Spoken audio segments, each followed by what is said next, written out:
Sakit hati dan dendam seorang adik kepada kakak kandungnya sendiri membuat drama menghabisi diri sendiri. Ternyata sang kakak yang cantik dihabisi sang adik yang memang punya dendam sudah lama. Kisah nyata yang aku ceritakan kali ini terjadi di kota Surabaya, tepatnya di tanggal 30 Juli 2024. Warga jalanan Darmo Selatan menemukan seorang jasad wanita di rumahnya sendiri dengan kondisi terlilit kabel. Bahkan saat itu kondisinya cukup mengenaskan. Ditemukan oleh security komplek yang penasaran, pintu rumah salah satu rumah terbuka lebar padahal biasanya tertutup. Saat itu dirinya sedang melaksanakan tugas. Namun saat kembali tugas siang masih melihat pintu terbuka, dirinya pun menelpon 3 orang rekannya. Para security dibantu para tetangga pun langsung datang mengecek. Memanggil nama Sandra penghuni rumah tersebut namun ternyata tak ada. Hingga akhirnya para security dan tetangga pun masuk dan kaget. Di belakang rumah menemukan Sandra sudah terlilit kabel dengan kondisi sudah tak bernyawa. Pihak dari security pun melaporkan kejadian ini kepada Pak RT dan juga lapor polisi. Tak lama pihak polisian datang menyelidiki kasus ini.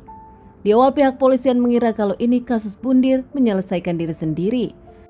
Namun setelah dilihat lagi nampak ada kejanggalan hingga akhirnya membawa jasad Sandra ke rumah sakit untuk dilakukan otopsi. Mengabari keluarga Sandra mengingat ternyata Sandra sendiri tinggal di rumah tersebut sendirian. Ternyata benar hasil dari otopsi sendiri mengungkapkan kalau Sandra mendapatkan penganiayaan dari seseorang hingga akhirnya tak bernyawa.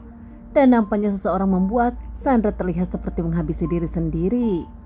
Dari permasalahan ini pihak kepolisian pun langsung menyelidiki, melakukan interogasi kepada tetangga dan orang terdekat Sandra termasuk keluarga Sandra sendiri. Hingga akhirnya pihak kepolisian mencurigai seseorang yang tak lain dekat dengan Sandra yaitu adik kandung Sandra sendiri. Polisi mengamankan Putri Natasha berusia 25 tahun adik kandung dari Sandra. Buktinya ada CCTV terakhir orang yang datang ke rumah Sandra yaitu Putri, yang terakhir ke rumah Sandra juga Putri. Keluar dari rumah Sandra begitu saja terlihat tergesa-gesa dalam CCTV tersebut.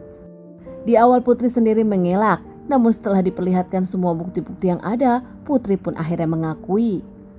Bahkan Putri pun langsung menceritakan tentang kronologis kejadian. Sandra sendiri adalah anak pertama dari 3 bersaudara, punya 2 adik, salah satunya adalah Putri. Sandra seorang selebgram yang dikenal cantik dan rajin, bahkan Sandra pun punya banyak penggemar di sosial media pribadinya. Kerap keluar negeri dan memamerkan kebahagiaannya di sosial media. Banyak ucapan-ucapan positif kepada Sandra dengan penampilannya. Di awal semuanya mereka tinggal bersama, keluarga mereka baik-baik saja penuh kebahagiaan. Namun setelah sang ayah berpulang, kondisi semuanya berbeda. Menjadi tulang punggung keluarga, dirinya membiayai adik dan ibunya. Namun nampaknya Sandra kini merasa dimanfaatkan hingga akhirnya mereka pun sering cekcok. Sandra nampak lebih kasar kepada ibu dan kedua adiknya, membuat ibu dan kedua adiknya pindah dari rumah tersebut dan memilih kontrak. Sementara di rumah tersebut hanya ada Sandra sendirian. Puncaknya kekesalan sang adik Putri adalah saat ada tamu yang tengah mencari Putri.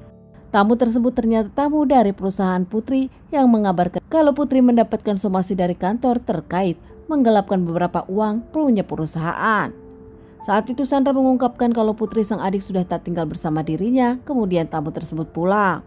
Kesal karena ada orang yang melaporkan kelakuan sang adik, akhir Sandra yang sudah tak berkomunikasi dengan sang adik Putri menelepon dan melaporkannya kepada sang ibu. Sang ibu saat itu marah kepada Putri dan menjelaskan Putri mendapat masalah. Hingga karena Putri kesal akhirnya Putri pun bertanya siapa yang melapor. Tak lama sang ibu pun menceritakan kalau memang ada tamu datang ke rumah Sandra dan ternyata sang ibu tahu permasalahan ini dari sang kakak Sandra. Tak terima karena sang kakak ngadu kepada sang ibu, akhirnya Putri pun mendatangi sang kakak Sandra di rumahnya. Saat itu kondisi sudah malam. Memanggil-manggil nama Sandra namun nampaknya Sandra tak mendengar. Putri yakin sang kakak sudah tidur. Hingga akhirnya Sandra pun naik ke pagar dan masuk rumah mereka. Namun saat itu pintu rumah terkunci dan Putri pun menunggu di luar. Hingga saat subuh hari Sandra terbangun dan beres-beres rumah, dirinya pun membuka pintu. Kaget menemukan sang adik Putri sudah ada di luar pintu. Sandra pun akhirnya berbicara dengan Putri. Namun nampaknya pembicaraan mereka tak baik, keduanya berujung cekcok. Hingga akhirnya Sandra yang kesal kepada sang Putri membawa senjata tajam dan meminta Putri untuk menghabisi dirinya. Sandra merasa kalau keluarganya memberatkan dirinya pasca sang ayah pergi, terutama Putri sang adik. Hingga akhirnya kekesalan Sandra pun berujung dengan jeritan-jeritan Sandra yang membuat Putri kesal. Putri sendiri bekerja di salah satu perusahaan. Putri disebut menggelapkan dana. Hobi sehari-hari Putri adalah bela diri. Seorang perempuan dengan gaya lelaki, Putri sendiri dikenal sebagai orang yang tomboy. Cekcok di antara Putri dengan Sandra berujung pergulatan. Namun karena tenaga Putri kecil dan Sandra lebih kuat, hingga akhirnya Sandra pun menghembuskan napas terakhirnya dicekik oleh Putri. Putri yang panik melihat kondisi Sandra sudah tak bernyawa lagi, nampaknya melakukan drama. Bahkan saat itu Putri pun membuat seolah-olah Sandra menghabisi dirinya sendiri dengan tergantung dengan tali di tangga. Membuat keluarga tak menyangka kalau ternyata pelakunya adalah Putri, adik dari Sandra sendiri. Meskipun ada permasalahan dengan Sandra, namun sang ibu menyebutkan dirinya menyayangi Sandra dan mencintai Sandra. Begitu juga dirinya kaget kalau pelakunya adalah Putri, anak kesayangannya.